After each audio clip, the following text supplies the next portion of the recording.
Hello, Trail Seeker, and welcome to another exciting episode of the Learn True Health podcast. You're going to love today's interview with Dr. Will Cole, who is a functional medicine expert. He shares some amazing information. Before we start today's interview, I want to let you know about a few things. One, come join our Facebook group, Learn True Health. Just search it in Facebook, or you can go to learntruehealth.com/group and it'll direct you straight to the group. You know, we do lots of giveaways. In fact, one of the guests I just had on is giving away I believe 5 copies of his book, which is so cool. So please jump into the Facebook group. We're doing giveaways every month. Most of the time it's books from the authors, but sometimes they give away their supplements. We had Clint Ober give away 5 grounding mats. That was so generous of him. So come join the Facebook group and also join it for the conversations and the support. There's so many great conversations going on right now. The whole community comes together and helps to support each other around questions like hormone testing and diet and what kind of cleaners do you use in your home that are non-toxic and what kind of shampoos and conditioners are effective but also non-toxic. So we have these great conversations. Please join us, Learn True Health in Facebook. Now, one thing that Dr. Will Cole talks about today, briefly but very important point, is the importance of sleep when it comes to decreasing inflammation. That's something that you probably have heard before if you've listened to the show for any amount of times, because it's the truth. If we have poor sleep, our immune system can become affected. Our blood sugar can go out of balance. Those who even test their blood sugars will see that poor nights of sleep will lead to higher blood sugar. You will notice that people who have poor sleep will eat more calories during the day and have more cravings and also experience more inflammation. If you know that sleep is an issue for you and you want better quality sleep, please go to learntruehealth.com/bed. That's learntruehealth.com/bed and check out the 2 videos there, educational videos on how to select the best non-toxic mattress and the science behind it.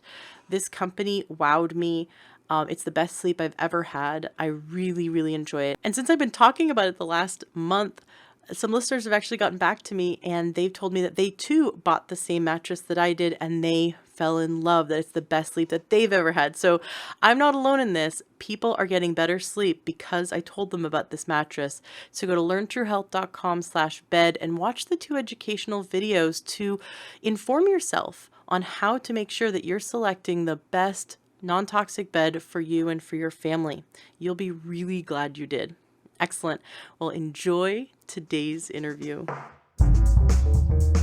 Welcome to the Learn True Health podcast. I'm your host, Ashley James. This is episode 373.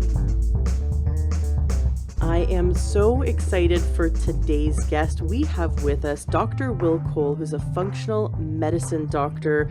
He wrote the book Ketotarian, which is the green way to do keto. I bought his book back when I was exploring the keto diet, specifically wanting to do it without needing to eat meat or dairy, which I'm very allergic to dairy, and I wanted to explore how could I help my body be healthy.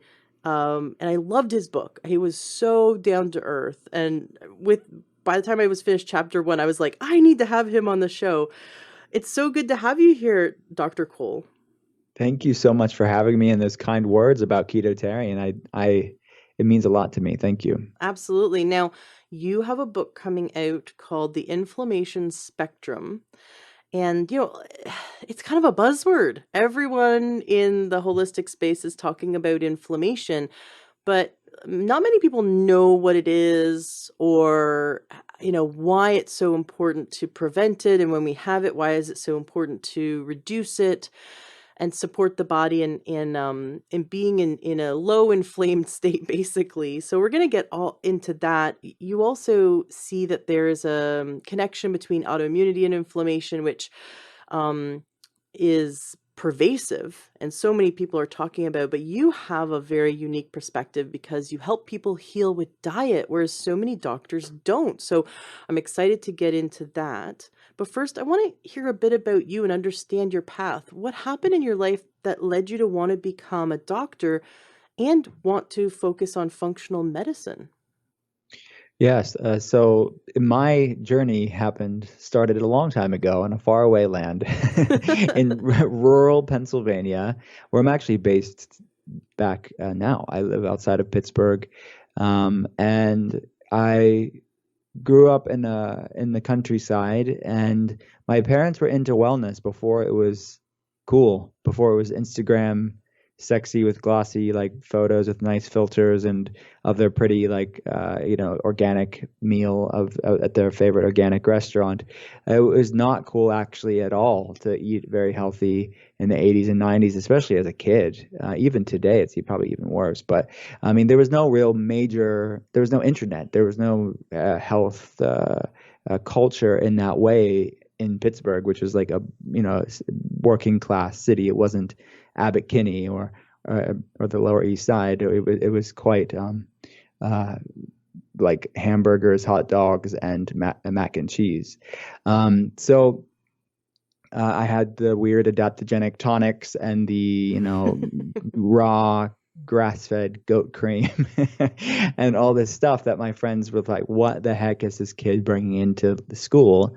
And I, so that was my foundation as far as going to the health food store and understanding the food industry on an age appropriate level. Like I just kind of knew like this was healthy food, that was not healthy food. My parents had a garden, like that was normal for me. And my dad owned a gym when I was little, so I remember spending time there as a little kid, and he was in the healthcare, like natural healthcare world. So I'd spend time at his clinic, and that was really a formative time for me. And then it turned to be less about like my mom did it, my dad did it. They were interested in health, and I owned it for myself as a teenager, and I knew, okay, I owned it for myself. And at that point, my diet kind of evolved from a crunchy, organic, healthy sort of approach to more of a conventional vegan diet for about 10 years. And you mentioned ketotarian. I talk about it in ketotarian, but my journey from being a conventional vegan to a ketotarian, which is still mostly plant-based, but I brought in some specific food medicines, and then it was this high, clean fat, low carb, clean keto way of eating, and that also was simultaneous of my diet evolution was also me being formally trained in functional medicine. So I have autoimmune conditions on both sides of my family, like my extended family. And I myself have the MTHFR gene SNP, which is basically a gene SNP. I mean, most of your listeners will know this, so for all the health nerds, fellow health nerds out there.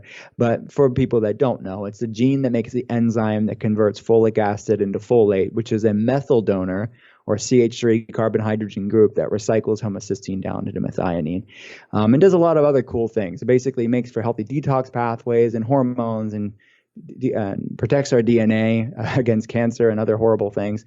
So methylation is really important, and the MTHFR gene is one major aspect of methylation, which is this big fancy superhighway that happens a billion times every second in our body. So my gene isn't that good at making this enzyme.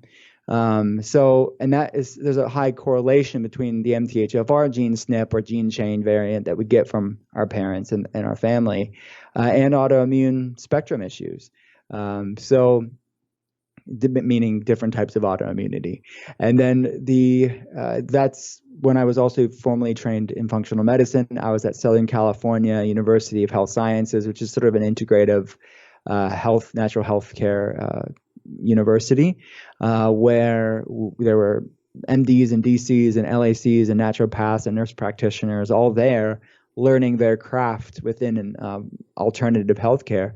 And there was a guy who had gone to my school who was older than I was. His name was Datis Karazian, who's still today Datis Karazian. Anyone in this space will tell you he's one of the like godfathers of functional medicine, a brilliant mind, and he really inspired me to seek functional medicine as a targeted field instead of this broader like natural health. Yes, I wanted to get people healthy, but specific with functional medicine, which what appealed to me so much was this marrying of the best of alternative health, which is actually getting somebody healthy, with the evidence-based nature, which my school was naturally very evidence-based anyways, but just putting it from a lab perspective and running the blood labs, running the microbiome tests, running the genetic tests, running the hormone tests to look at this clinical data, these diagnostic pieces to the puzzle that explain why somebody feels the way that you do. So when I saw autoimmune conditions on my mom's side and my dad's side, I'm like, look, I need to do whatever I can for myself to take care of myself. But then also I was married I just got married at that time. We were going to have a baby, and I started thinking not just as a functional medicine doctor, not just as a human being, but also as a husband and a dad, me taking responsibility for my health in a deeper way.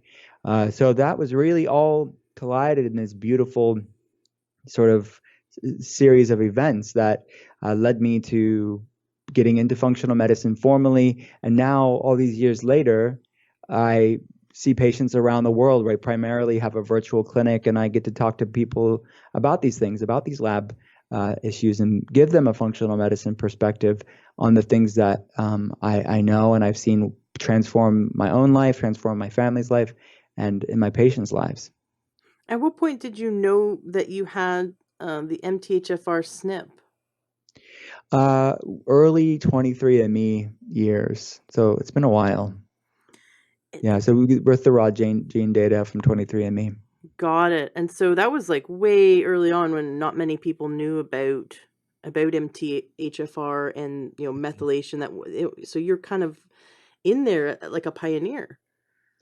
Yeah, I didn't think of it like that, but definitely when we started with functional medicine, there was people, it was crazy. I mean, this is over a decade ago, but people were saying, "What are you talking about? Like, this is crazy. You can't reverse diabetes. You can't diet can't impact your blood sugar. You're crazy. You're leading people on." But it's like actually no. If you look at the research and you look at this amazing evidence that we're at the forefront of, there's so much power that we wield.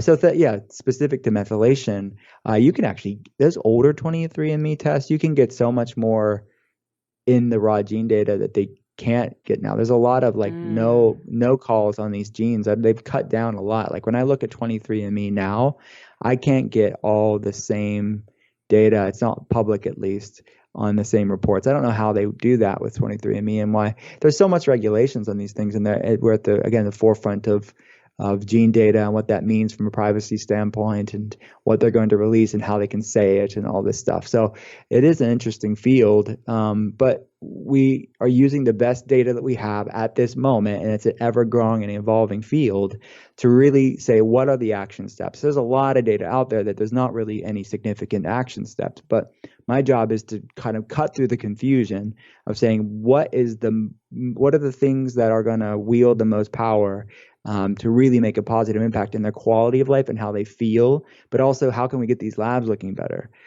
So yeah, it's exciting for me. Got it. And how popular would you say the MTHFR SNP is in our population? Like as you work with people, what kind of a percentage do you see?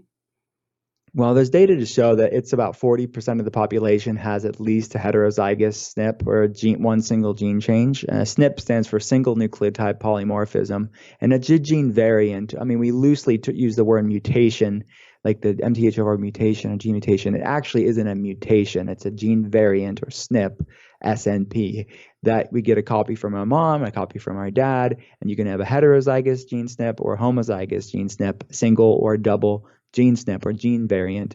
So I have a double SNP at the MTHFR C677T location, which in studies is the more problematic one when you have a double mutation at the C677T versus the A1298. Those are the two main ones that are looked at clinically, being clinically relevant. I've seen studies where it's about 40%, and I would say statistically, I'm not talking to the average population. Normally, I'm talking to people with some sort of autoimmunity, some sort of inflammatory issue, some sort of hormonal problem, some sort of digestive issue. I would say our population of patients that we see, it's a higher percentage than that. But I realize I'm not talking just the average person on the streets. So I would say 40% is probably a good indicator here. And that's the bigger point here that I think that you brought up indirectly, is that these gene variants have been around for 10,000 years. I mean, over 90, the majority, almost all of our genes have remained unchanged largely in 10,000 years. So it's not the gene variant like MTHFR, gene SNPs, that's the new kid on the block. Again, these things have been around for a long time. But what is different is the amount of stress we're putting our genes under. So that is what's dramatically changed in a very short period of time when you're looking at the totality of human history. So that's awakening and triggering these genetic predispositions like never before in human history. Now, when you look at the rise of autoimmune conditions, like you opened up the conversation with, 50 million Americans, it's expected to be have an autoimmune condition, and millions more that are somewhere on this inflammation spectrum, which is why I wanted to write the book, my second book on that topic, because of this sort of far-reaching implications of this continuum of inflammatory cascades and how much it impacts our life as a modern society.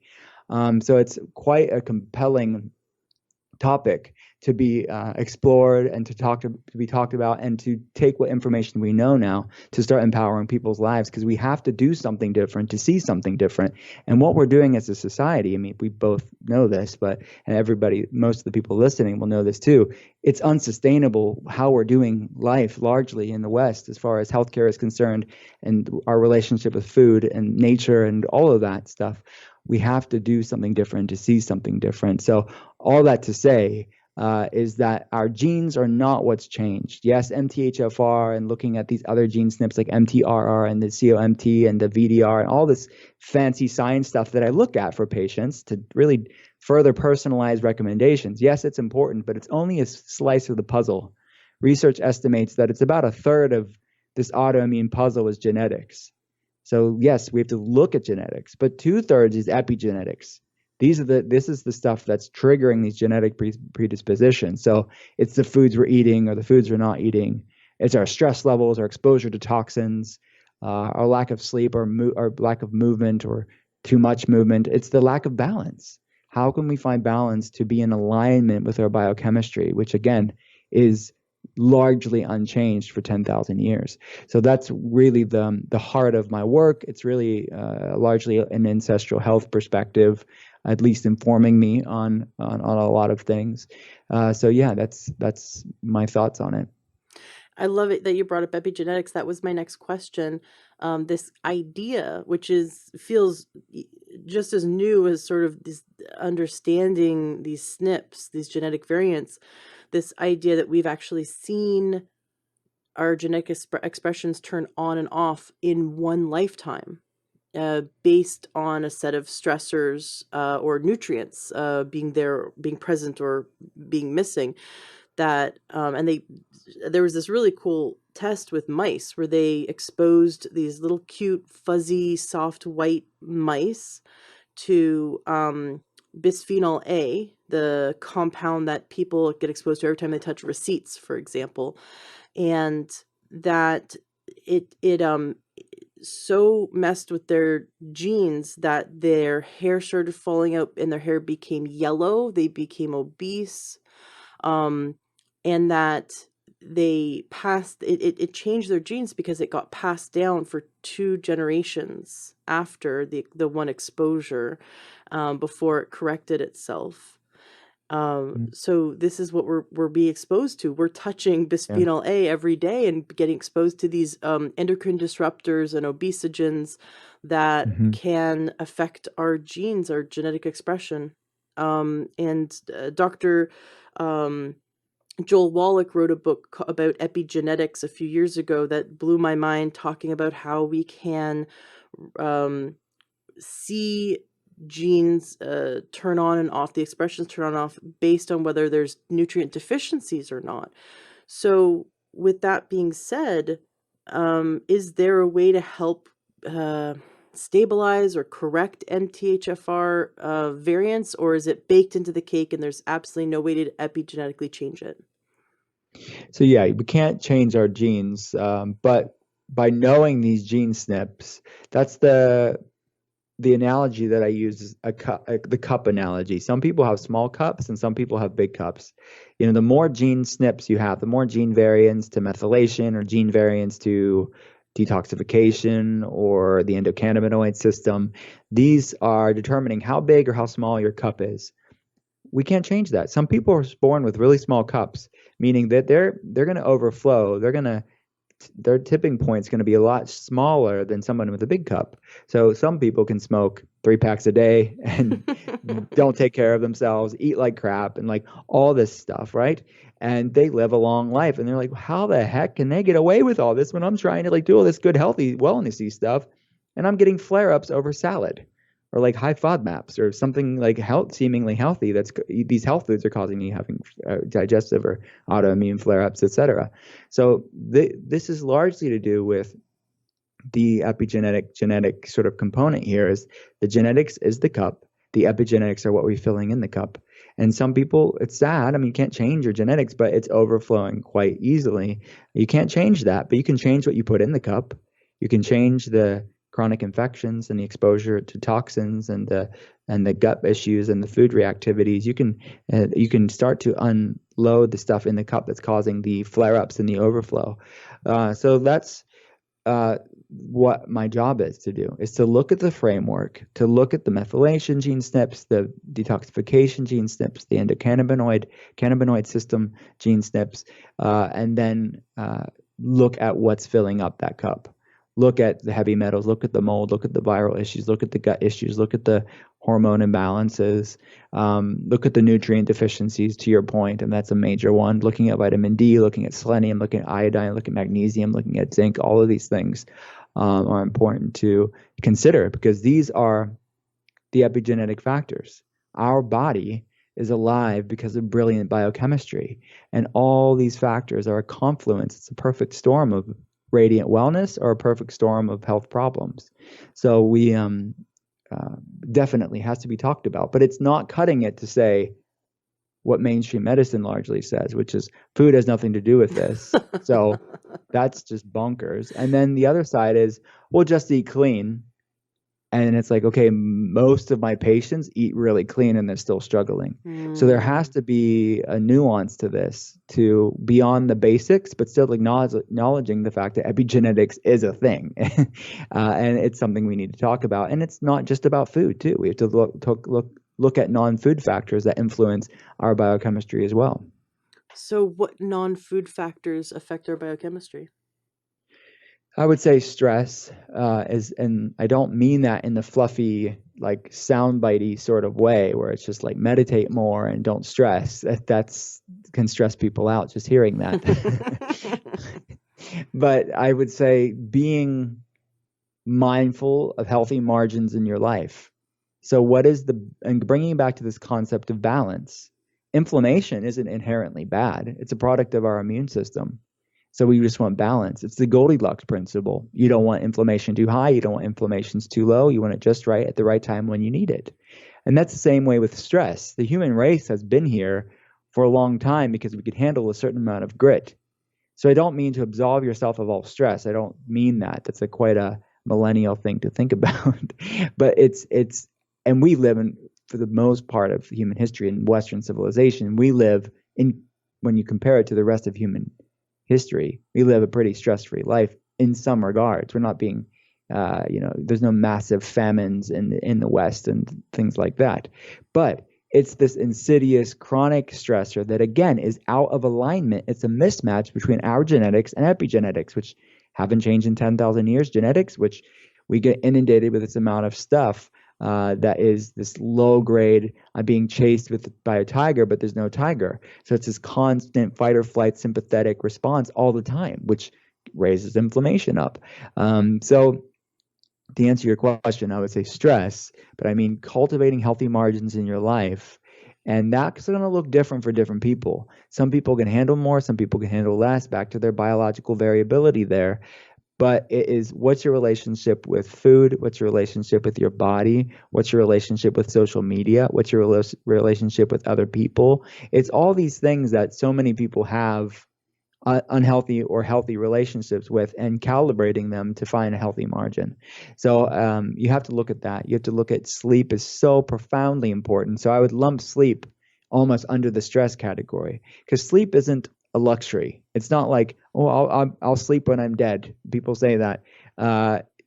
Sleep is a mandate on your health. It is necessary. So the amount the lack of sleep is really an epidemic in our society. People are staying up too late. They're on electronics too late. It's impacting their circadian rhythm. It's interrupted sleep.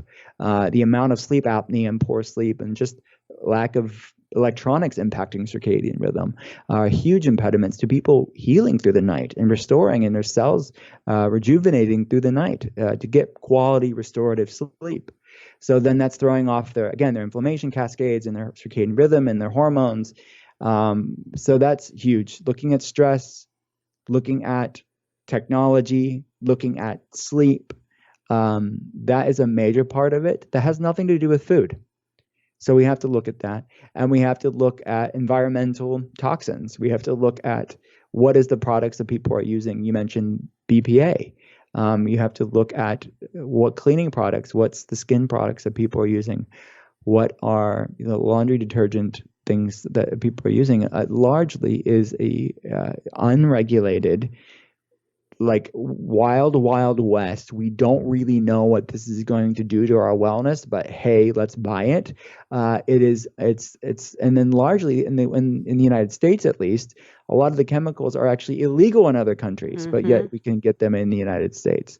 So we have to educate. And again, this is so important. To the dichotomy of this conversation is inform, but don't obsess and stress out. Because I find that this endless vortex of like pit of controlling everything, which is not good for your health, but yet still being balanced and informed to say, I'm going to do what I can to clean up my life. So I don't want to be a fearmonger or make people like freak out and live in a bubble, but you do the best you can, and then you don't stress about the rest. So I that's really the things that I bring up in the inflammation spectrum, the book, to start educating people, to start realizing how these things impact our biochemistry. I love it. It was just reminding me how obsessed I'd become about clean food, clean eating, cleaning products, making sure everything's uh, chemical free, natural. And then, I'm cooking every meal for our family, and I just want a break. I just want to go out to a restaurant and relax. And so I pick a restaurant. I'm like, we're going to go. We're going to have a nice night out. As we're driving there, my husband's like, well, it's not organic. Like, what about the pesticides? And I'm like, okay, one night at a Yeah. restaurant because I need to de-stress and have a fun night with my family. Mm-hmm. But I mean, we picked the healthiest restaurant possible, and it's just Mm-hmm. it's funny that it's like that that you could always obsess, what about Yeah, this, what about that, and it's like, what, the benefit of me having a night off from cooking is going to far outweigh the potential small amount of pesticides that I'm going to be exposed to tonight. So we don't exactly. want to make excuses like eat at McDonald's because that's decreasing my stress. No, we need to like still make really healthy choices, but we don't want to scare ourselves into having stress around our choices. Totally. And I see oftentimes, to that example, people that eat a little bit off of what they normally would eat. And even I would say going off of it more than they would ever. And they actually feel better because they aren't stressing.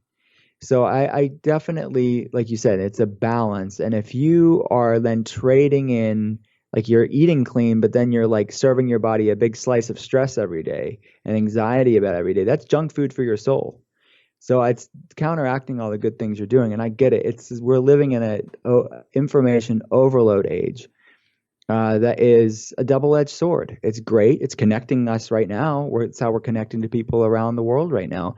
But it also is this endless vortex of, like I think I wrote about that in Ketotarian, this endless vortex of conflicting information. And Dr. Google was a very fickle man.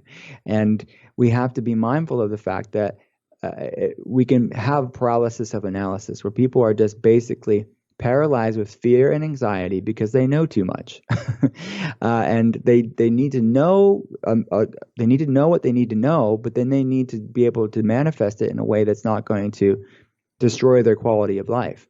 So I think that's another part of, I think a good part of people being like having a functional medicine practitioner in their life is we can sort of break down what's relevant for them and kind of say, look, this stuff you don't really need to know. What's the basics for you and what's relevant for you, so we can cut through the food confusion and the shame and the stress that can come along with all of this, navigating through this a lot of great information. But again, there's a lot of good, but then a lot of overload too. So it's trying to break it down for the individual.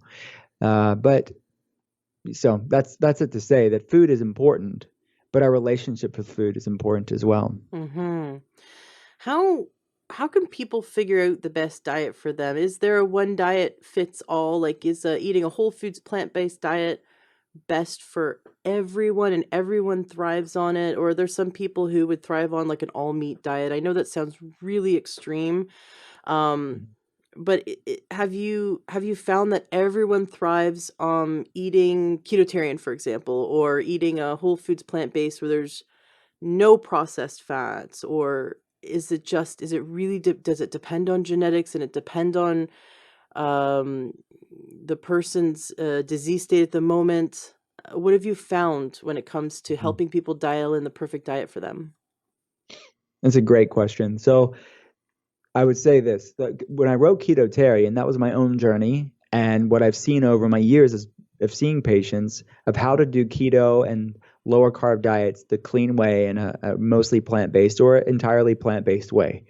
But I know from my function, if I'm putting my functional medicine hat on, I know even within the paradigm of keto or plant-based or ketotarian or whole 30 or paleo or carnivore Mediterranean or whatever, I realized that the types of food choices that you give somebody underneath that umbrella of whatever you want to call at that moment is going to be different for the person to person. So the umbrella changes, meaning what types of foods to focus on, but also what you're focusing on within that diet paradigm. So I've seen every variable under the sun. What works for one person can flare the next person up. When you're talking about intestinal permeability or leaky gut syndrome or SIBO or histamine intolerances or food sensitivities or reactivities and preferences and stress about food and all these other variables. There's so many variables to consider when you're dealing with somebody that doesn't feel good and we're using food to improve their quality of life, to consider.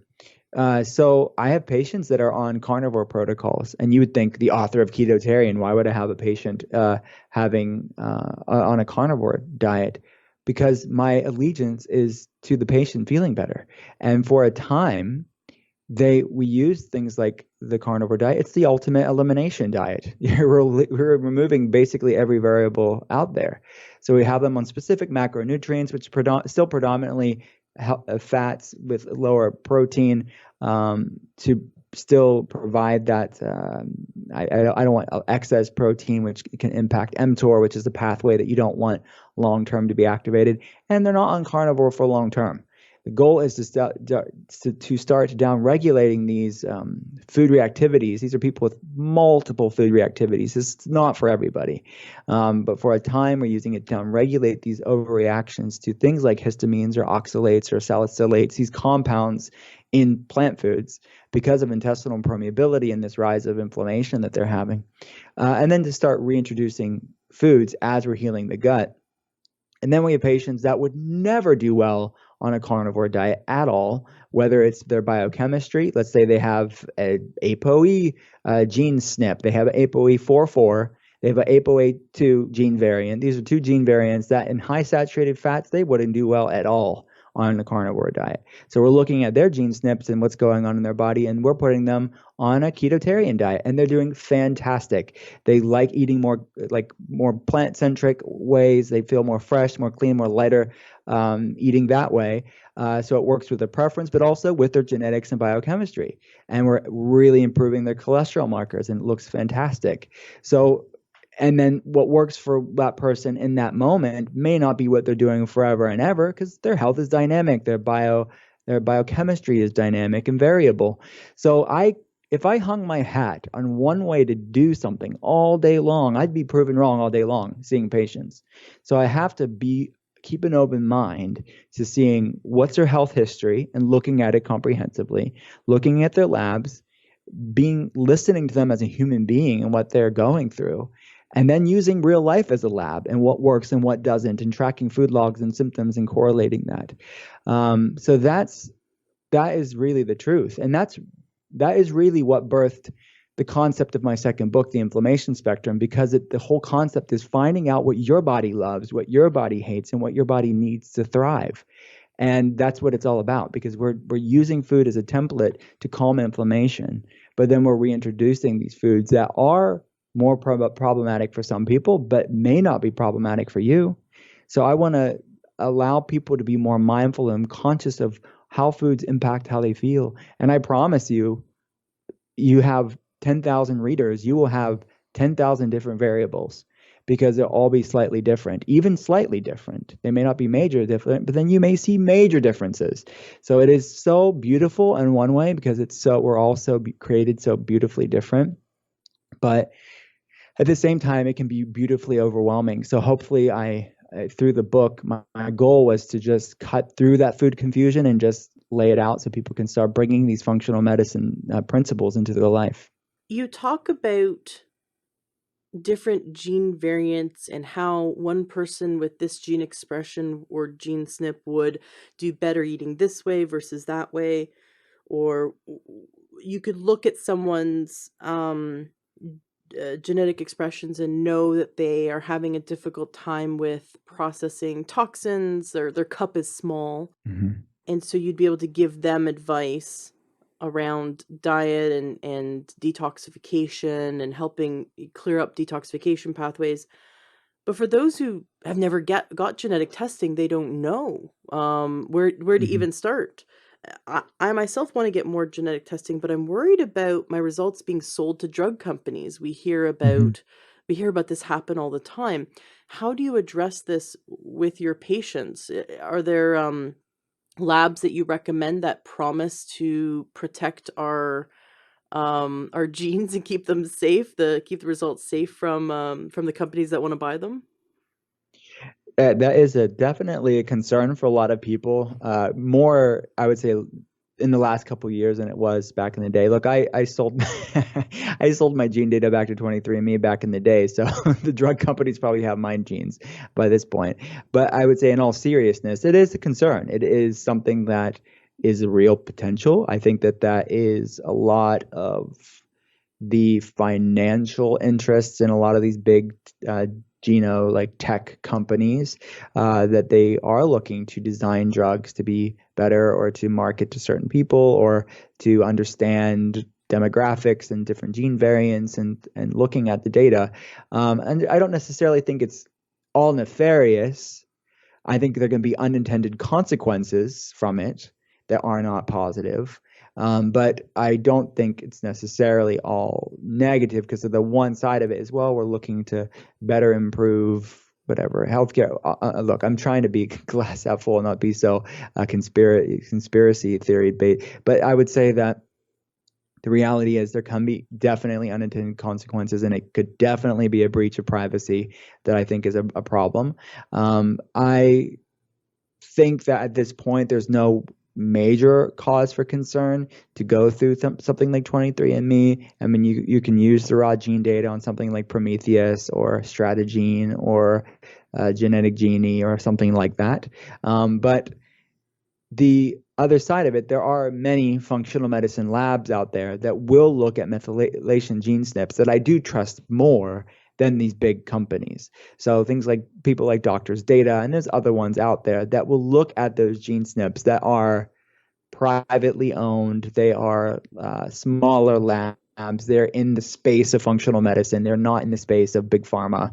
That I would generally, what I would do is, if someone did have concerns about making their genetic data public to 23andMe or something like it, then the alternative would be to go to one of these smaller labs that we could still get that same data. It normally is a little bit more expensive, but so if the price point is an issue, that they would probably be better off going on through 23andMe or something like that. But oftentimes they would rather spend a little bit more and get like their more security, which is completely understandable. And to be honest with you, in full like candor, in hindsight, I would probably do the local private like functional medicine lab over 23andMe as well, because I think that there are unintended consequences to things like that down the road. Not now, not now. Mm-hmm. Everything's fine now, but down the road, they have the full legal right for your genetic data. But I'm not, there's no reason for it to be alarmed now. But if I had to pick between the two, I'd probably spend a little bit more on the one that's more that's not saying they're going to use your gene data for other purposes. Right, right. Well, so there's a lot of options, which there weren't back then. There are now, which is really exciting. Man, this is such a crazy world. When we look at getting a PhD, for example, you have to be peer reviewed. So it's very difficult to think outside the box and challenge the status quo when you're getting a PhD. Because if you challenge the status quo too much, it'll be your thesis will be rejected. You have to still be, peer reviewed, right? You have to be accepted by your peers, and that's how Mm-hmm. science marches slowly forward. Even things that get published, studies and that get published, it need to be or the journals publish these case studies. They journals reject amazing case studies all the time because it goes Mm-hmm. outside of the norm or the status quo. So we look at the MD allopathic model, and it is designed the way it was. Even if you look at the history of allopathic medicine, it is about protecting the interests of big pharma, protecting the interests of drug-based medicine.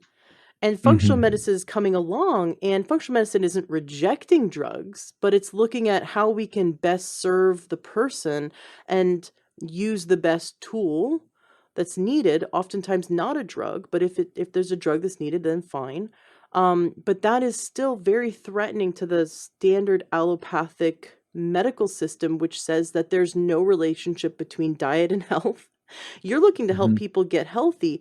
Um, so have you come up against any friction as you're practicing functional medicine? Have you come up against friction from the allopathic mainstream world?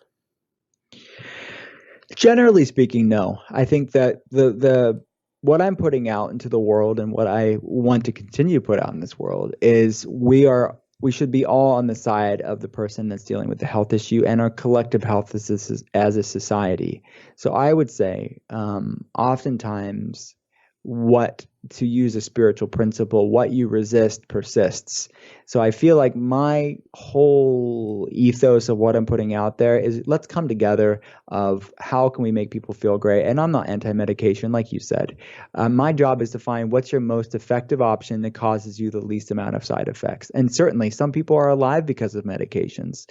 And there are life-saving advancements in medications and life-saving surgical interventions.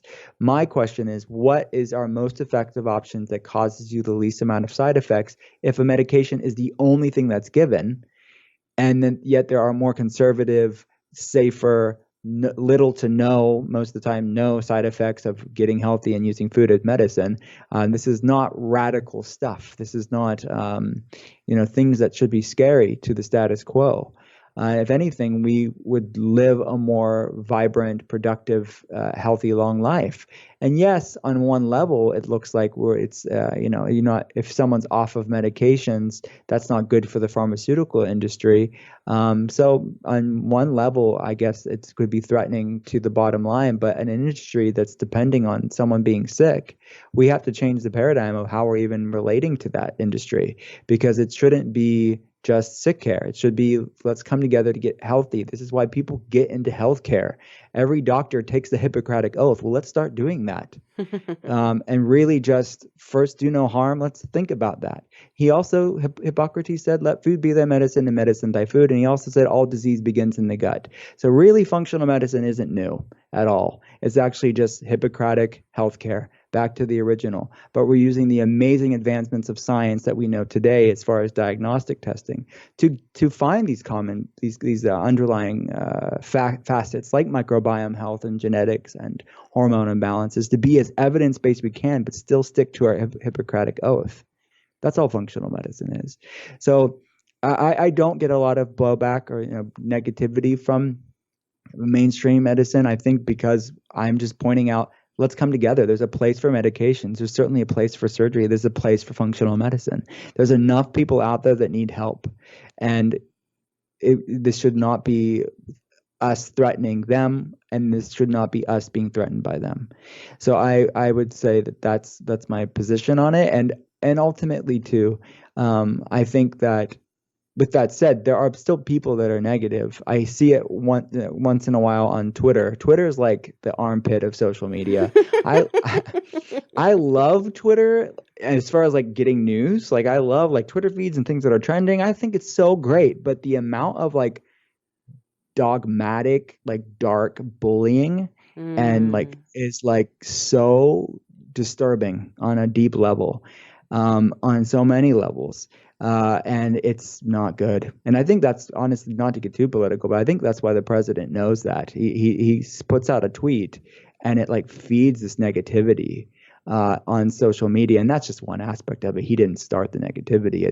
It's been there for years, but it is like this social media platform that's amazing, but also it's this weird dichotomy. It's great data, like it's information like really easy to read and it's trending and it connects people, but it's also like these armies of trolls that are mean. They're really nasty and mean, and there's no logical. You can't even engage in it with them because there's no.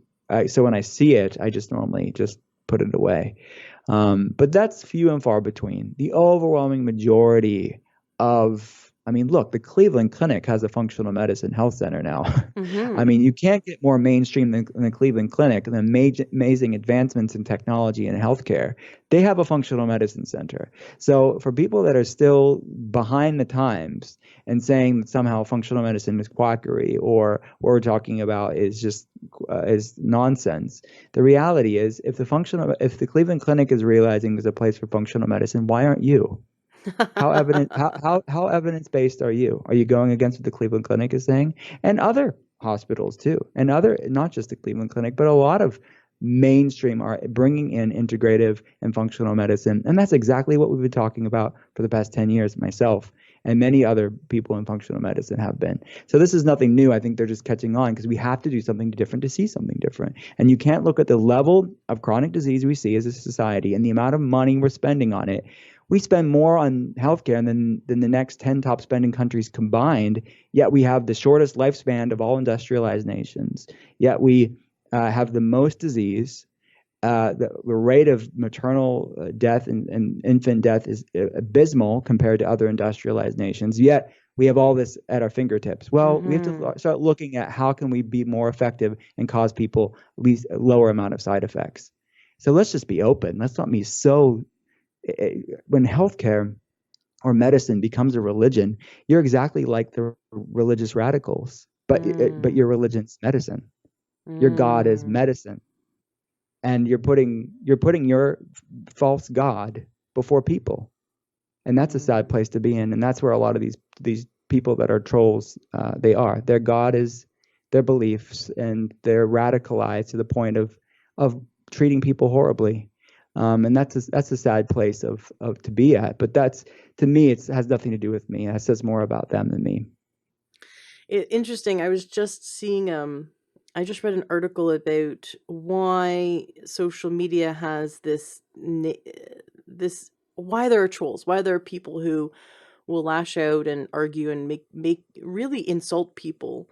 Or like if there's someone puts out a video and then some troll will come along and just say the most nastiest things about the person. Why is that? The average person's so nice. Why is that? And it's It has to do with like megalomania, where the person is, and maybe I'm saying it wrong, but the person is they believe they're the only person in the world, that they don't have a relationship to connecting that to that their actions are hurting someone else, because they believe that they're the only person in the world, and they don't, no one else matters. Everyone else is just an object to Yeah. control.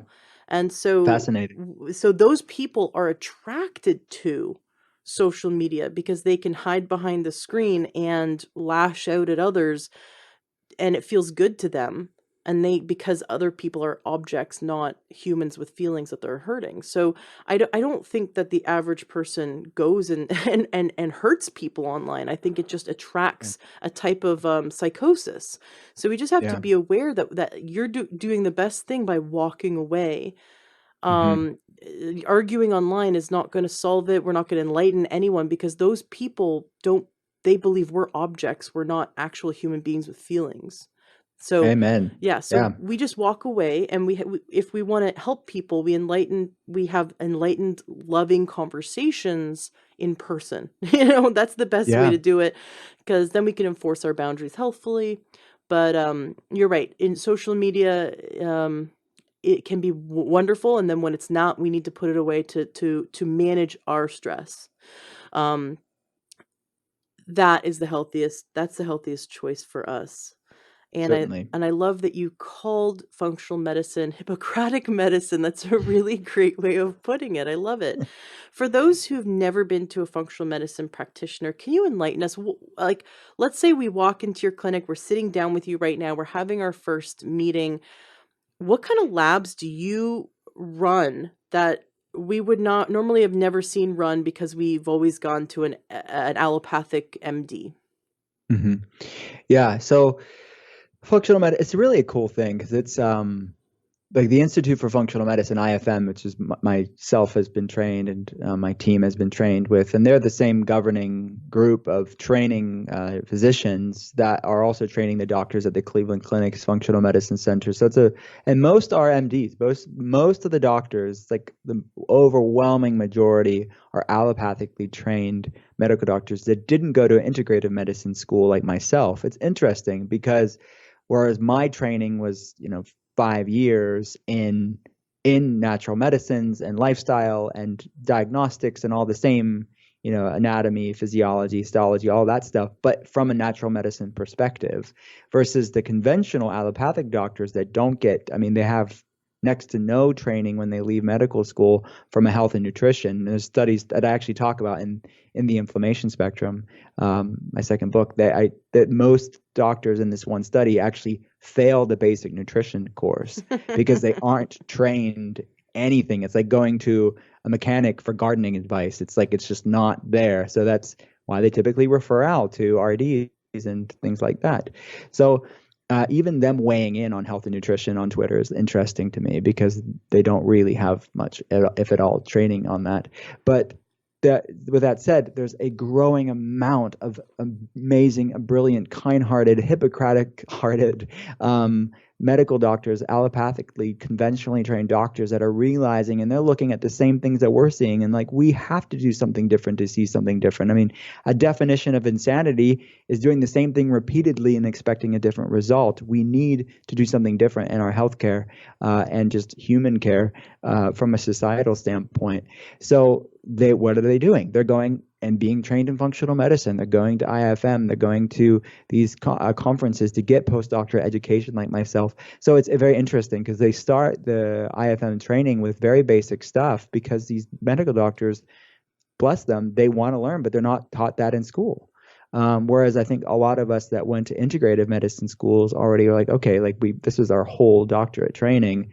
But then as the advanced practice modules go in, they get more into the meat, so to speak, of functional medicine, which I love. So with that said, when someone comes to a functional medicine doctor, the way that I run my clinic at least, it starts with a comprehensive consultation. So I really want to dig in as far as like asking questions that haven't been asked before. We have pretty in-depth questionnaires that are pointers as to what areas are the most relevant for that person. And I try to be like fully present and open-minded and really looking at every case as a fresh slate of what this person is going through. And it's sometimes hard to encapsulate 5 years, 10 years, 15 years, 30 years, however long this person's been going through this in like an initial meeting. So I want to really hone in on how this is impacting their life. What does this look like? What is the day in the life of this person? And put myself in their shoes as much as I can. And I try to do that for every single person. And again, we primarily see patients online, which people think like the more old school people are like, how can you connect with people that aren't in front of you? Well, I'm actually able to get so much in depth with person, and oftentimes people are less guarded when they're not there because that going back to that social, I'm using that social media thing to an advantage, I guess, in that moment because people can be a little bit more vulnerable, I think, if you're not right there. So that's an interesting thing. But I see patients locally in Pittsburgh too. But we ask a lot of questions, and I had one older gentleman say to me, "Are you in the KGB?" Because we ask so many questions on the questionnaires. I'm not in the KGB. I just want to know like why the outer third of your eyebrows is thinning. That may mean something. It could be a thyroid issue, or if you're craving salt, it may be a cortisol, adrenal HPA axis issue, or if you're all these nuancy stuff that seem irrelevant to the layperson means something to a functional medicine practitioner. So we start with a good health history, which is a good pointer and a foundation to what labs are the most relevant. So I don't want to run labs just for the sake of it, which is I guess a relevant argument or criticism of functional medicine is that you run too many labs. I think that can happen. I agree with you.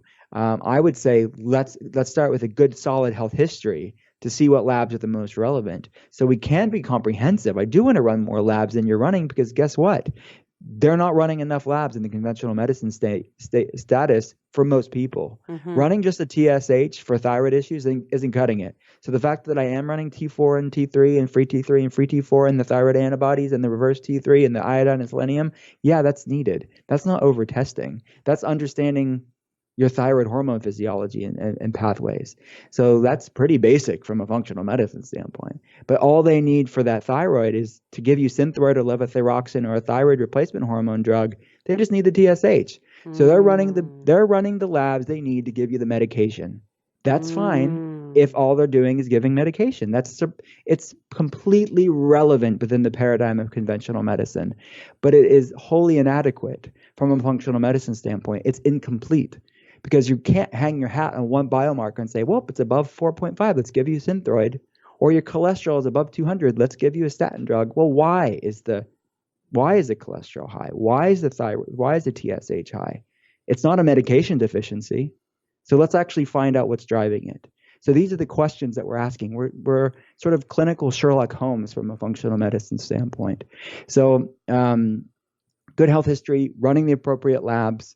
And so that involves typically more comprehensive blood tests and when it's appropriate, microbiome testing, hormonal testing. We talked about the genetic testing. We look at mold issues if that's showing up higher on the scores because mold can trigger these autoimmune issues and fatigue issues and these immune-mediated issues. Looking at viral issues like Epstein-Barr virus, cytomegalovirus, human herpes 6 virus, other viruses, multiple pathogens that can be at play. And then Lyme disease, which is a problem in our society, tick-borne problems, co-infections to Lyme, like Babesia and Bartonella, and all of these co-infections are an issue. And then obviously the gut dysbiosis, things like SIBO and food sensitivities can be a component to it as well. So all of that is sort of the confluence, the perfect storm of things that we want to consider, where we want to be comprehensive but still be cost effective and not just running labs for the sake of it. So that's when a good health history falls into place, is the foundation. So that's typically the order. And then we are clinically monitoring somebody and coaching them and educating them about their health and leaning into these findings. We're using those labs. We're getting multiple labs' perspective from their vantage point, like what the heck's going on here? Why do they feel the way that they do? And really educating and informing and equipping the patient with a education process of like, this is what's going on in your body. And that empowers them. That empowers them to say, look, I can do something. These are things you can overcome and heal from and deal with. or support. So I love that process of really educating a person about their health, because I don't want to, obviously, I don't say it with like glee of like, look at all these problems that you have in your life. But honestly, it's this bittersweet moment because they already know there's something not right with them. And the last thing they want me to say is everything's fine on these labs, even though they don't feel fine. Mm-hmm. So it's like this moment of, okay, look, this validates why you feel the way that you do. You actually weren't just exhausted because you were lazy. You actually had reasons why you were exhausted. Oh, you had horrible digestive problems, and everyone just said, you just have IBS, which is just explaining how you feel. Irritable bowel syndrome is not a real explanation. Yes, I know my bowel is irritable, but why? Mm-hmm. Or I have acid reflux. Why? I have low thyroid. Why? We're explaining all the whys. Everyone can say the check engine light is on, but what's underneath the hood?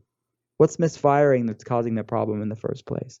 So that's fun for me because we have to know what we're up against to do something about it. And this is like really good stuff, solid data to then lean into.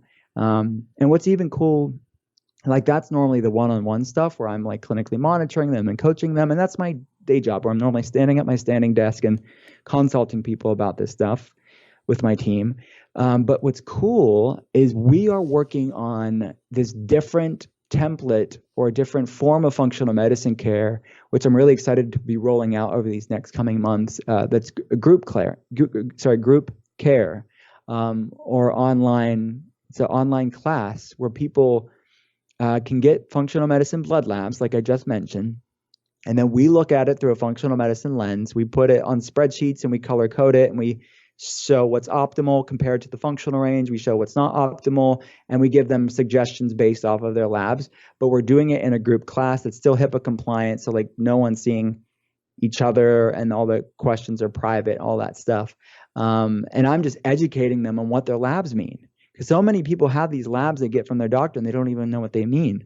So I can really like say, hey, let's run more labs, but also run the labs that they typically run, but empower you to explain what this means, to give you insight on why you feel the way that you do. But the goal through the group class is to make functional medicine accessible, more affordable, to help more people, because I only have so many hours in a day. For the most part, I still see patients one-on-one, but we're holding these group classes monthly for like an entry point. Maybe they don't want all the expanded testing. Maybe they don't want all the stool tests and the one-on-one care, but they know they can optimize their health. And I feel like this group class that's online can be a good entry point for people. It allows us to lower the costs because we can impact more people, and it's going to get them more accessible functional medicine care. So I'm really excited about this functional medicine group class we have going on.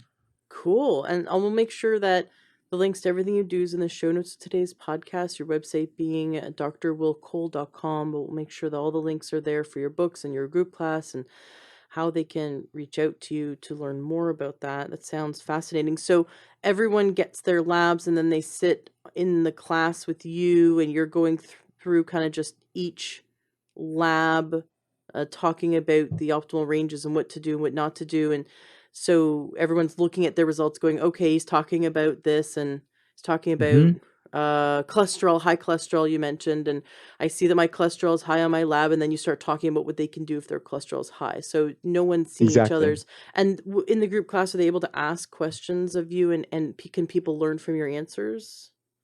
They can, but because we're making it HIPAA compliant, we're not like making it public on who, like, people's health information. It's like shooting out. We don't want to obviously do that. So what the questions are going privately to our team and myself, and we're going to be answering them privately, so it's still HIPAA compliant. So we're educating them on the group class about their labs, and then individually in private, we're giving them suggestions based on their labs. Oh, So okay. it's they still have action steps to leave based on their labs, but it's all just one-on-one with us and them. Because I was wondering if you could give all them a code name, like you're A and Yeah, you're B and you're C, and that's a good then no idea. one knows each other's code name, so then you can still answer the questions not publicly, but in the forum, so Yeah. that everyone can learn from your answers. Because what if there's 5 people in the class with high cholesterol or whatever, and then Hmm. everyone else is learning from that Yeah, question. that's a good So give good point. everyone a code name. That's a good idea. I have to take Yeah. it back to my team. We'll refine that. But yeah, I think for now, it's so funny that I've heard so many questions over the years. So I basically know what people are going to say. Like the Right? handful of questions I know they're going to have. So I tried to cover the FAQs like throughout the whole week. But I love that. I think that's good. We'll have to look at the compliance factor of that and make it happen. But yeah, it's really cool. I'm excited for people where I'm trying to meet them where they're at. And if someone doesn't need a Mm-hmm. full functional medicine support, maybe they just want an entry point. And that's another criticism that's made on functional medicine is it's only for the wealthy and you have to be super rich to cover it. And that's definitely not true for our patients. Our patients are almost all working class like normal people. But I wanted to make it even more affordable and more accessible. So this has been a passion project of us for this virtual group class for the past year. How many people are allowed to attend the group class, and how much is it going to be? Do you know? Yeah, so it includes blood labs. So it includes a full functional medicine blood array. That's quite a bit of data on that. Includes the group class itself with myself, includes the food recommendations, the natural medicine recommendations, and any additional recommendations based on their case. And it's going to be under 2,000. It's going to be about 1,900 around that, so to speak. And that includes the blood labs and everything, Yeah, labs can which get expensive. yeah, if you look at what that's saying, just to give people context to this, if you look at what the insurance get, gets billed from the labs for that same amount of labs, it's going to be about $4,000. Mm-hmm. So I mean, it's a lot more inefficient and expensive. And Um, can people go through their insurance to do your class, or go through their insurance to bill for labs when working with you? It depends. I think it depends on, generally speaking, yeah, the answer is absolutely yes. And most of our patients in one-on-one care, uh, they're all they have private health insurance. They are going through their insurance. So I would say yes, largely for one-on-one care. As we're beta testing the group classes that are online, we wanted all the labs to be standardized to get in at the same time, so there wasn't lag time when the group class comes around and someone like doesn't have a couple lab results. So we wanted it just to be like systematic so we could get the data and we know the turnaround. And sometimes with insurance and labs, especially in different states, you can get lag times in certain lab results. So we wanted to make it less clunky. But in theory, as we're furthering the group class beta testing, we can make it more efficient on the insurance front too, especially if there's a longer lead time where the patient's getting to lab early enough for us to get the turnaround to write the report and the recommendations before the online class. Very cool. You've talked about high cholesterol, and that's such a controversial subject. I'd love for you to shed light on it. Um, my understanding is that the doctors that set the 200, originally it was like 200 and above is high, and then they lowered it, and then they lowered it, and they kept lowering it, and I've seen interviews with them, and they said that they had to come up with, it was a team of doctors, but they had to come up with a number, and they just kind of had to pull it out of their butts. Mm-hmm. And the reason why they wanted, because they had to pick a specific number to say this is high, everything above this number is high cholesterol, everything above this number is below or low or normal cholesterol, and they needed to lower it so they could get more of the population on statins, because then they could see whether it's working or not. They needed enough people to lower their cholesterol, and it was kind of a guessing game, and they wanted to see what would happen over time.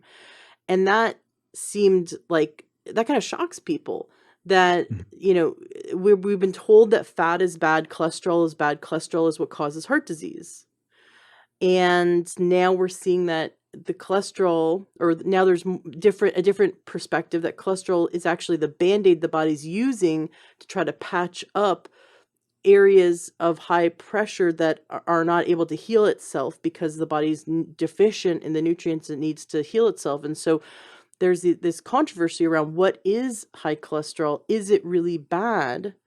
And isn't there parts of cholesterol that are good, parts of cholesterol that are bad? What should we do about it? Is it all just genetic? Can you shed light on what is high cholesterol? Why is it bad? And how can we increase good cholesterol and decrease quote unquote bad cholesterol? Great. It's a great point to talk about. So total cholesterol, which is the sum of HDL and LDL, and LDL is typically what they'll call bad cholesterol, and HDL is what they'll typically call good cholesterol. But looking at total cholesterol and then is seeing that as a barometer for good or bad. If it's above 200, it's bad. If it's if it's below, it's good. That's incomplete. And then also saying HDL is good and LDL is bad is also incomplete. So in functional medicine, the approach would be more in alignment with a lot of the modern data and science, looking at the context of it. Context matters here with cholesterol, as with it does with so much of life. That it's just when you're looking at one facet of it and then hanging your hat on that and saying, well, then you should be on a statin, it's above 200. Well, let's understand the nuance of it all. So about half of people who have heart attacks and strokes actually have normal to low cholesterol, and evidence points to that. So the reality is that it may be a problem or may not be a problem. It's like flipping a coin. So we want to understand what's the quality of it and not just the quantity of it. So to your point, we run one of the labs we run, and we run this on one-on-one patients as well as group class patients. We run a nuclear magnetic resonance or NMR test to look at the subfractionation of the lipids. Basically, let's measure the quality of the particles that carry cholesterol, which is protein, the protein carrier. And you can be largely in pattern A, which is the fluffy, buoyant, protective LDL, like a cotton ball. It's protective. It kind of cleans things up. And then the small, dense LDL, which is like an oxidized, rusted BB bullet that has the potential to tear through arterial walls. So it's the quality there. Are you more in pattern A, the fluffy cotton ball, or pattern B, the little BB bullets? So it's the inflammation and the oxidation and that damages the particles that carry cholesterol that's the problem, not cholesterol inherently. So we can see that on a test. So for example, you could have a 250, let's say 250 cholesterol that's in pattern A, or you could have a 250 cholesterol that's in pattern B. You could have a 150 cholesterol that's in pattern A or pattern B. So someone in theory, based looking at the context of this, would be better off with 250 in pattern A than a 150 in pattern B. So you have to look at the context matters there, is that low in cholesterol for all intents and purposes is not helpful for a large amount of people. For women, for senior citizens, for children, there's really no solid research to show that's beneficial. The only group of demographics that's shown to be beneficial are middle-aged men who have had a heart attack, the benefits of taking statin drugs. But the benefits of that, the mechanism, it seems to be, it's because statins are a mild anti-inflammatory. So that's good because it's inflammation that damages the particles that carry cholesterol. That's the problem. So you would assume someone that had a heart attack, he has the inflammation. So lowering inflammation would improve outcomes. So it seems to be it's not the lowering the cholesterol that's the problem. That's the benefits of these statin drugs for people that are middle-aged men who have had heart attacks. It's actually the anti-inflammatory benefits. Oh my gosh. And it's like they could get the same benefits if they just ate some vegetables. Totally. Yeah. I mean, right. Just deal with the inflammation. And people don't know that statins, they don't know how they work. We just go, oh, they just lower cholesterol. But statins bruise the liver, purposefully damaging the liver and making the liver cease to produce cholesterol. There's nothing, it doesn't stop the amount of cholesterol that you're eating. If you eat a steak and then take a statin, it's like the silliest thing in the world because now you're just bruising your liver. The cholesterol is so important for the body. The liver produces it. We need it. And so it just boggles my mind that an MD will put someone on a statin instead of tell them to, just shift their diet. Yeah. And then to your point, it is like, you said it was almost like a Band-Aid. The analogy that I use is blaming the fireman for a fire. The body is producing cholesterol for a reason. It typically is it's damaged and it's actually trying to put out the fire, but that we are then destroying the firemen and then the fire is still raging on because the larger lifestyle changes aren't made. And again, that's not to say that some people shouldn't be on low doses of statin drugs sometime for a period of time while they get healthy. I'm not saying there's never a place for that, but it's so overprescribed to so many people and based on such simplistic data of just total cholesterol, it is really incomplete when you're looking at the real true like nuance of what's really going on, what's actually causing this. And to my earlier point, nobody has these problems from a statin deficiency. So let's like get to the root cause here, so for long-term sustainable results. So yeah, it is we good just to give people like good things to look out for.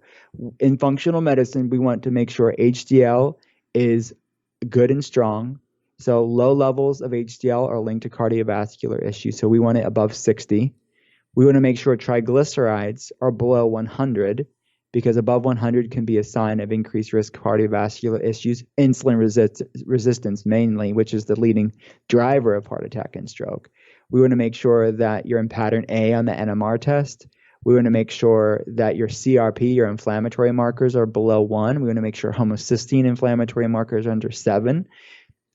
Hanging your hat on one total cholesterol number isn't going to cut it. You want to look at all the other nuances of this that explain actually what's going on here.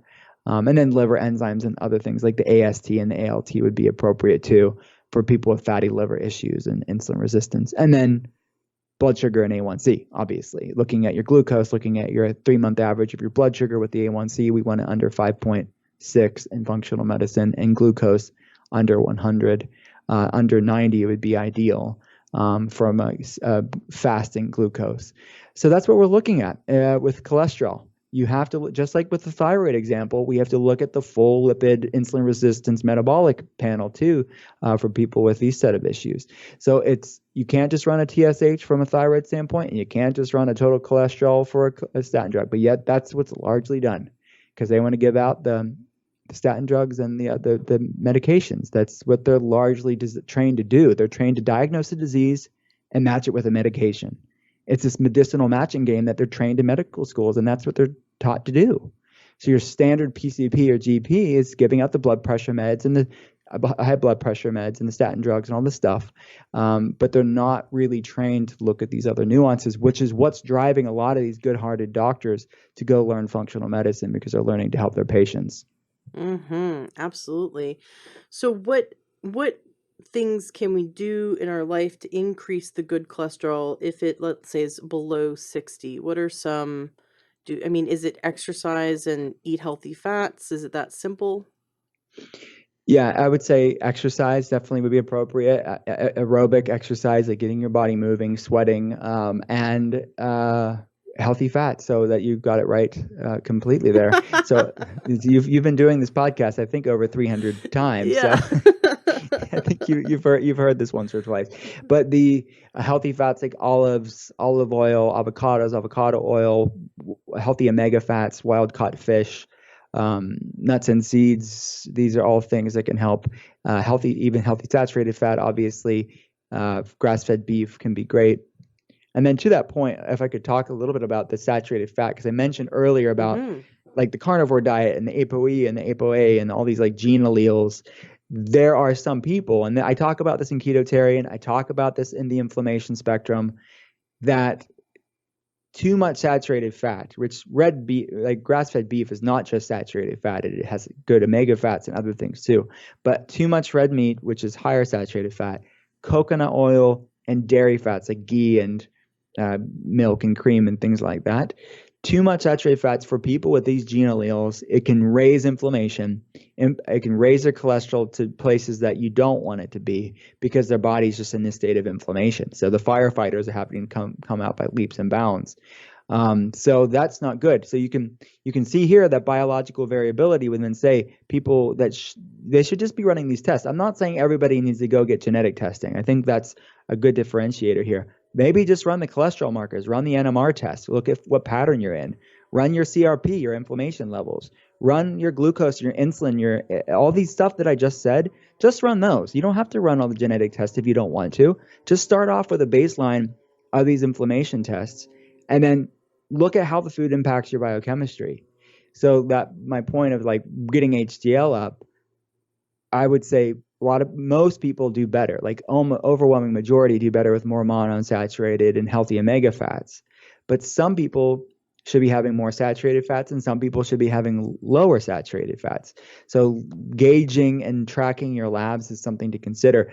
So in the inflammation spectrum in my second book, I put like there's all these labs in there so people can track this of seeing what their body loves again and what their body doesn't love, so they can see their biological variability. We're all different. I love it. Adjusting your diet, for example, whether you should be eating wild caught fish and grass fed meat versus you should be eating more nuts, seeds, and coconut meat and olives, but based on labs, looking at your labs and seeing where your body is, where your cholesterol is, and what your body is saying it needs, and what your body says it doesn't need any more of. Mm-hmm. That is so cool that we can do that, and that we can tip the scales. I myself was a type 2 diabetic, reversed it naturally, and so to have that experience, and I also had a few other problems. I was told I'd never have kids, and I have a 4-year-old that we conceived naturally. Awesome. So using natural medicine, using just food, herbs, supplements, and when needed, is so profound because the body wants to correct itself. The body really wants to come back into balance. And now we can see, like with the functional medicine labs, we can see a clear picture of how we're harming the body and how we can help it. What kind of diseases and illnesses have you seen reversed through functional medicine that allopathic medicine says cannot be reversed? Like, allopathic medicine loves to just give a drug for the rest of their life to manage their disease, whereas you've helped people to reverse it and no longer have it anymore. Hmm. Yeah, that's a great question. I think it's important to say, like when I say word reversed, that could mean for some people completely like healed and they go into remission, meaning they don't have any evidence of it. And for some people, they're using food and functional medicine to reverse it to the place of managing their symptoms, meaning it's in remission, but they can't go off of what they're doing because it could flare back up. So autoimmunity is a good example of that. Autoimmunity, we have amazing results with autoimmunity in putting these things in dormancy, remission, decreasing the frequency and the intensity of their flares dramatically, naturally. But I'm not. It's not appropriate for me to say we're curing them because we're not curing them. Their body, that genetic predisposition for autoimmunity is turned on, but they're living a long, healthy, vibrant life through functional medicine and what's working for their body.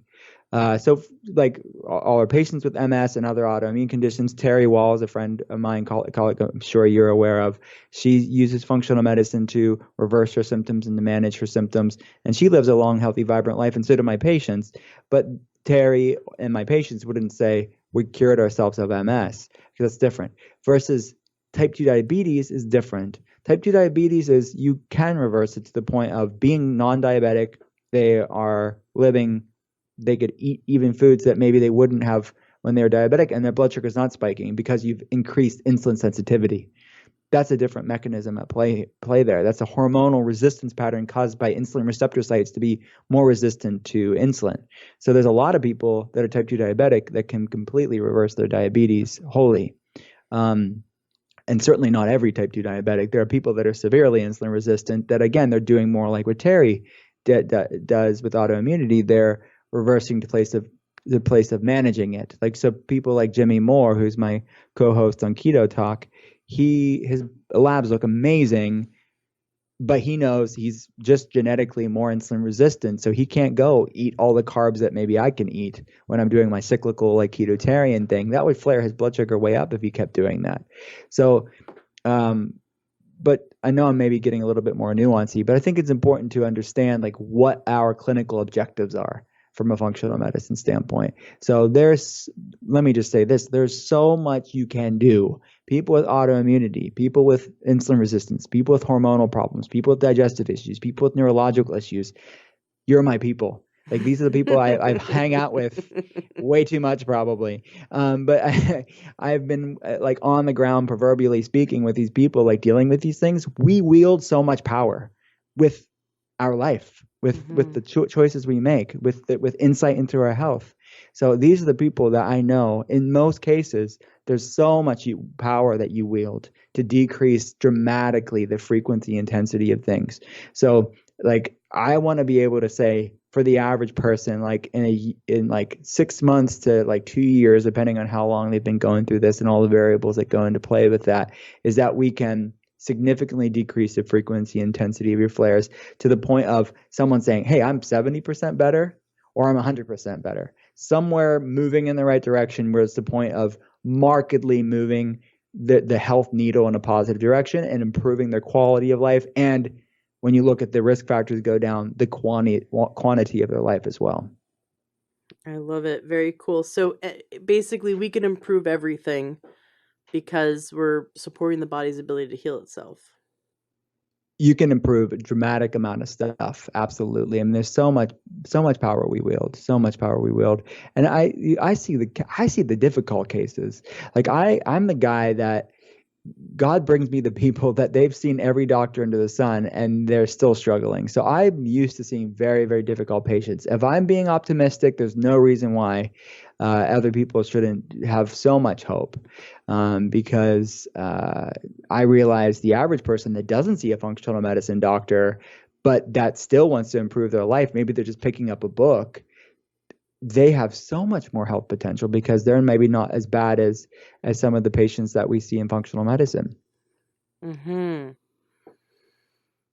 Your book that's coming out addresses inflammation, but so many people talk about inflammation. Like I said, it's this buzzword, but can you teach us something we don't know about inflammation? Can you give us your unique perspective on decreasing it, because through decreasing it, we're also helping the body correct itself and get back to a place of health? Sure. So I think the big point that I wanted to bring up in the inflammation spectrum is educating people on my concept of the inflammation spectrum. So it is this concept that's in the book that we have like a picture to kind of show what it looks like in my mind and how I see it impact people's life, is that inflammation exists on a spectrum, on a continuum, from one end being low grade brain fog, fatigue, anxiety, maybe digestive issues, muscle joint tightness, all the way down on the other end of the inflammation spectrum being full blown autoimmune disease, heart disease, cancer, diabetes, hormonal problems, and then everything in between on that continuum. So it's educating people on this far-reaching implication of inflammation, meaning that it's really the commonality chronic inflammation is between just about every health problem we face as a society. So things from autoimmune disease, all the things we mentioned before, to things like anxiety, depression, brain fog, and fatigue are also inflammatory in nature. And this is reflected in the scientific literature that being full-blown inflammatory issues, or at least having an inflammatory component. So it's educating people that, whoa, like I didn't realize my anxiety can be inflammatory and my brain fog or fatigue can be inflammatory cytokine activity in the brain. People to think of mental health and they separate mental health from physical health. Mental health is physical health. So we have to look at the physiological manifestations that's impacting your mental health. I So the love that things, you point that out because having been a diabetic, I felt like I was going crazy when my blood sugar was out of control. And I was told by a naturopath that people get misdiagnosed as being bipolar when they're actually when they're undiagnosed blood sugar imbalance. That people, when they're going through those highs and those lows of blood sugar, it drastically affects um like you said, anxiety, depression. You can have bouts of anger. I mean, you're just all over the place. And it's really so yeah, it's so common that people feel bipolar. And no wonder their inflammation is through the roof because of the uncontrolled high blood sugar. And then when blood sugar comes crashing down, the anger and the hunger and the confusion, the body's in a state of stress, the blood is shunted away from logic centers of the brain because they're in the stress response. yeah. So it's in mental health and physical health are absolutely related. I love that you pointed that out. And so even just low grade inflammation can affect our emotional and mental state. Absolutely. And our energy levels. I think there's fatigue is a epidemic in our society. And what's driving it? Again, saying someone has chronic fatigue syndrome is really the same as saying they have IBS or they have fibromyalgia. It's like they're just like descriptive terms, but what's actually driving that? Why is someone chronically fatigued? So we're looking at the facets of that in the book, and so finding out where somebody is on the inflammation spectrum is the goal of the inflammation spectrum book.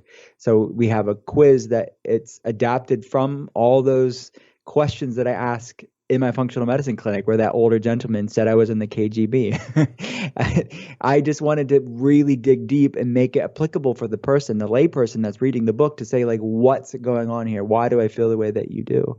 Um, so that's important, because when they know where they're at, they can do something about it, and it educates them and empowers them to do something about it.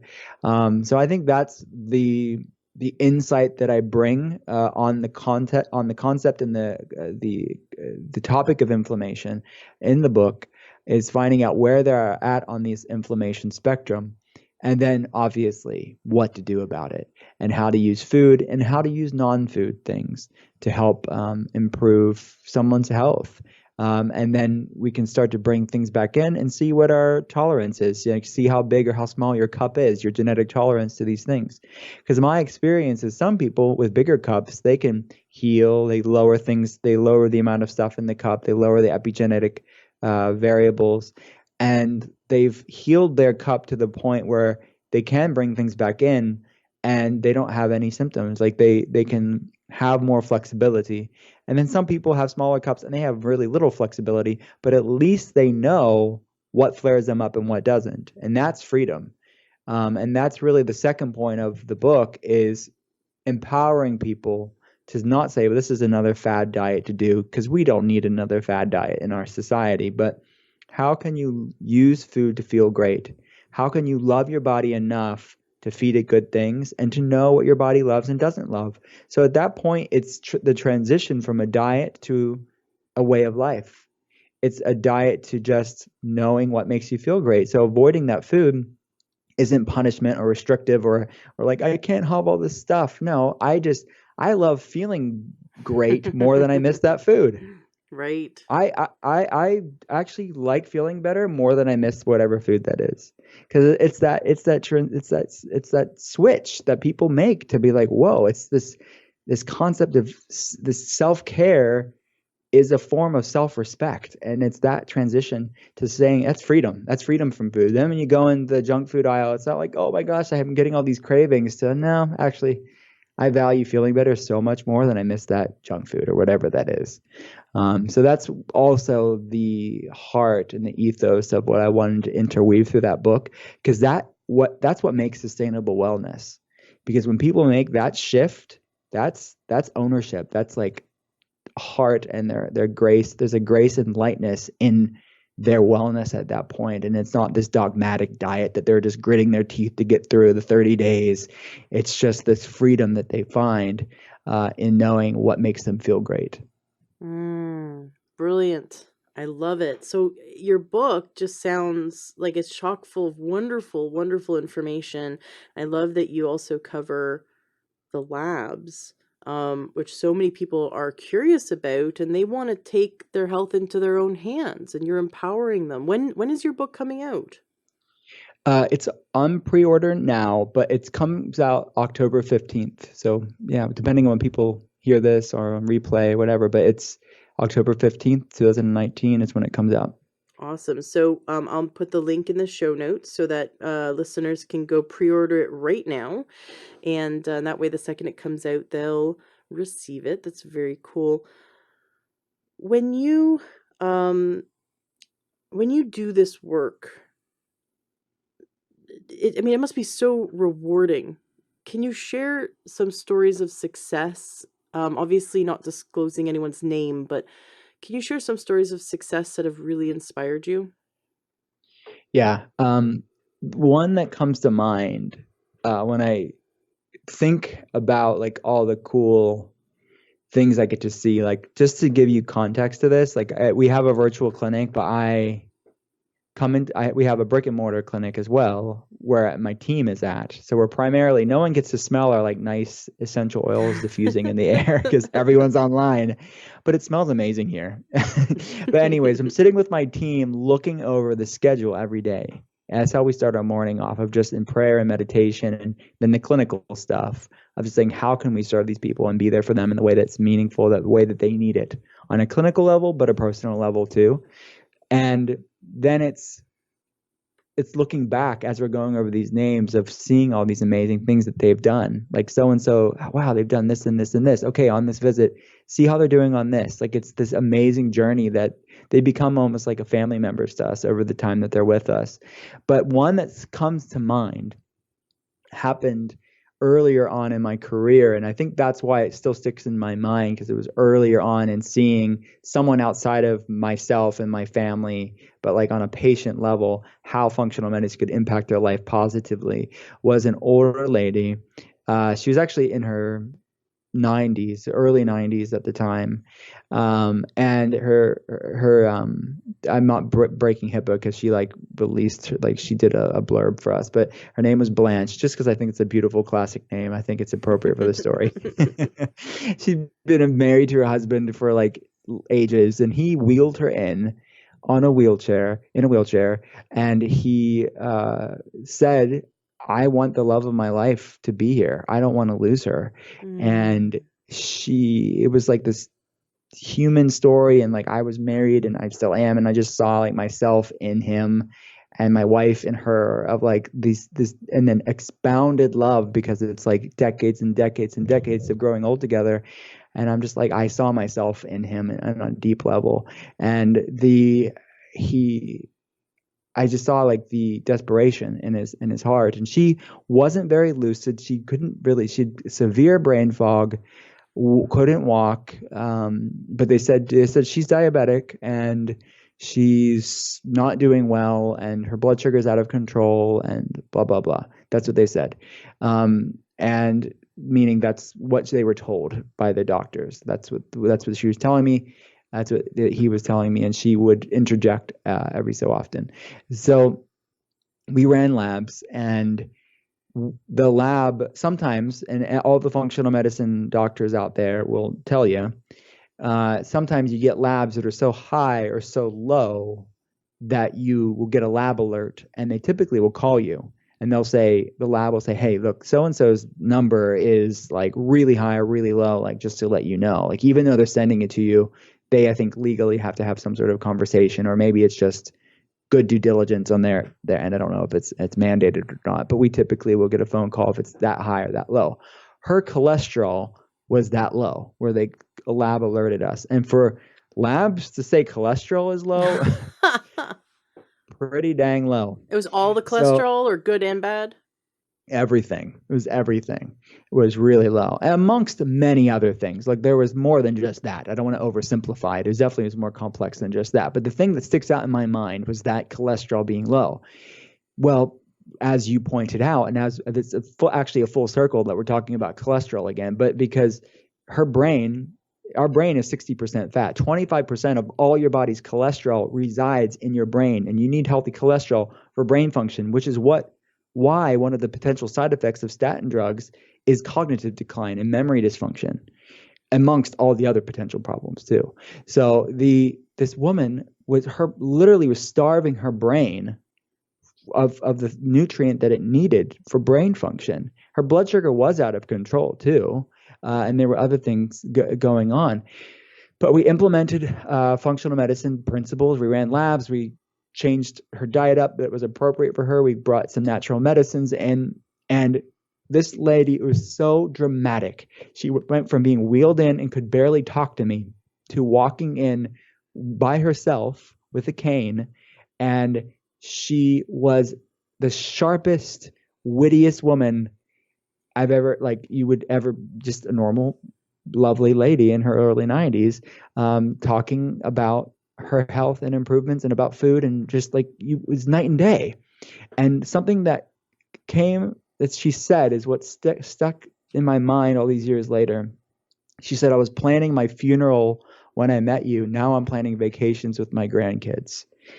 And that to me, it was like everything, because I thought like that, how many other women and men are like that are just Mm-hmm. taking these medications.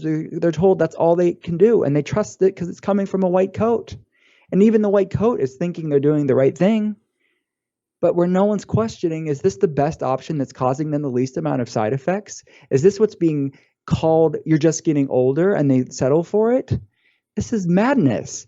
So I just, that invigorated the last 13 years, the next 13 years in my career, so far, of just like seeing Blanches in all different shapes and sizes all around the world, of people who just want to live a better life, and they're seeking and they're searching and they want to do the best they can for their body and the time that they have left. I mean, she was 91. Look how many, I don't even know where Blanche is today, but I know the latter years of her life was way better than what it would have been. Mm-hmm. So to me, I just, that's my story. That is kind of an archetype for the last 13 years. We have a lot of Blanche stories, and we've been blessed enough to be a part of someone's health journey, because it's really a sacred responsibility. Like, that is sacred. And all stories like that is sacred, to be a part of that fine line between health and disease, that fine line between life and death. To start bringing people more to life is a very humbling opportunity. That's beautiful. I love it. I love it. Now I know everyone's different, so it's hard to tell everyone, like I know some people say everyone go gluten free, right? And I think everyone could benefit from trying it for 30 days, or everyone could benefit from just experimenting and trying dairy free for 30 days, or try ketotarian for 30 days. Just try, see how your body feels, do elimination diets.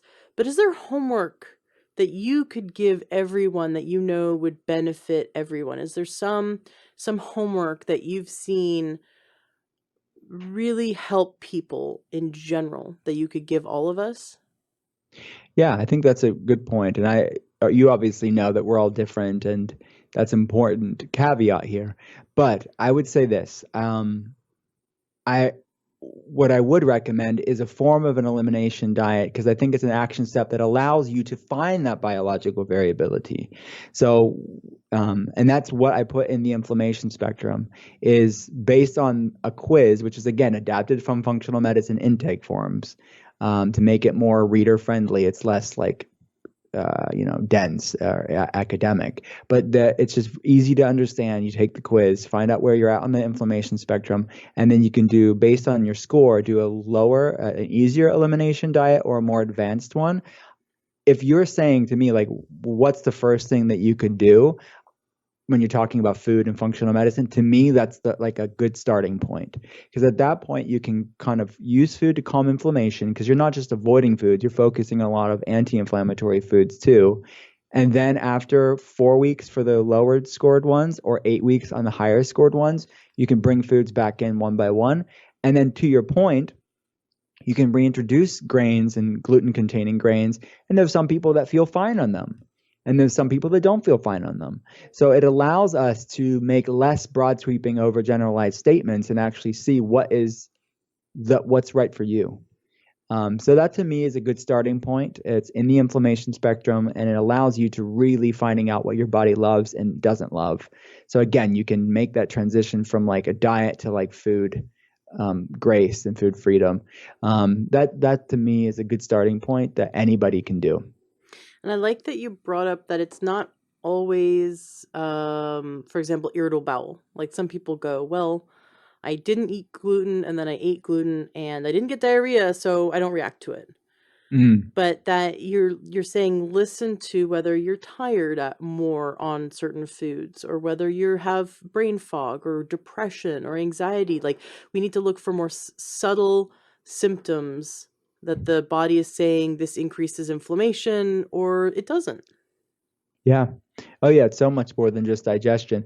So digestion is definitely probably the common one, right? It's going to increase digestive issues like bloating, constipation, diarrhea, or stomach pain and cramping, but not always. Because I mean, our guts are second brain, so it can be impacting the brain fog, fatigue. It could cause like skin, like hives, rashes.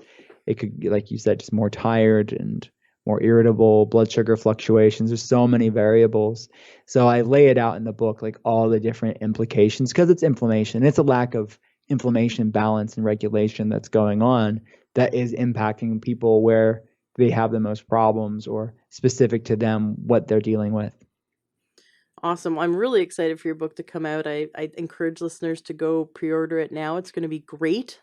The links to everything that Dr. Will Cole does is going to be in the show notes of today's podcast at learntruehealth.com. Dr. Will, is there anything left unsaid that you'd like to say to wrap up today's interview? It's a principle that it's been in my clinic for a long time, and it's a concept that I talk about in Ketotarian, but I talk about in more depth in the inflammation spectrum, is that you can't heal a body you hate, and that we have a problem in wellness now, born out of good intentions, but just like we talked about earlier, unintended consequences of all this amazing data has also created this really stressed and anxiety-ridden vortex of people not knowing what the heck they should be doing.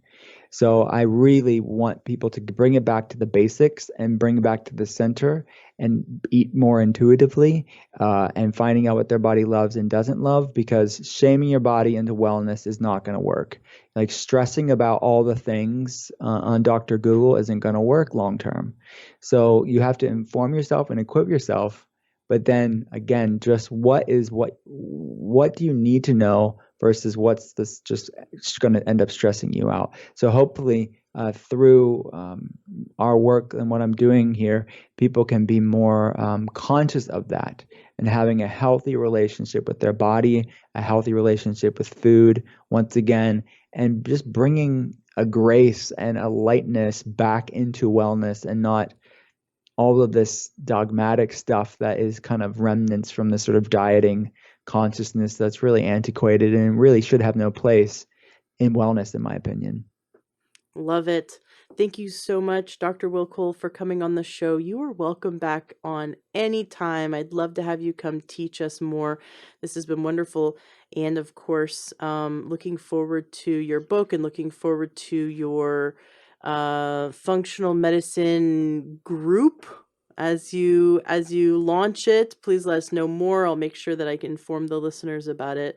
And yeah, can't wait to connect with you again. Yes, thanks so much.